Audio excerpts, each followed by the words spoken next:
ఏయ్ ఆ బండి ఆపు. ఏయ్ ఆపు. నీ లైసెన్స్ ఆర్సీ చూపి. నీ ఎఫ్సీ టైం అయిపోయింది, 10,000 ఫైన్ కట్టు. సార్ అంత ఫైన్ అంటే నా దగ్గర డబ్బులు లేవు సార్. నువ్వెందుకు కడతావు? మీ ఓనర్ కదా కట్టేది. మా ఓనర్ డబ్బులు ఏమి ఇవ్వడు సార్. అదేం జరిగినా నేనే కట్టుకోవాలి. ఇదిగో నీ ఫైన్, ఇది కట్టేసి ఇక నువ్వు వెళ్ళొచ్చు. సార్ నా దగ్గర ఇవే సార్ డబ్బులు ఉండేది. నా దగ్గర డబ్బులు లేవు, ప్లీజ్ అర్థం చేసుకోండి సార్. బాబు ఇదిగో నీ డబ్బులు, నీ ఫైన్ సార్ కట్టేశారులే. ఆయన కట్టాడా? ఎందుకు సార్?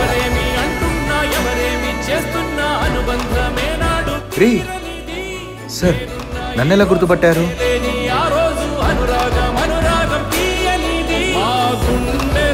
చాలా సంతోషంగా ఉందిరా నిన్ను కలిసి. ఎన్నాళ్ళైందిరా నిన్ను చూసి.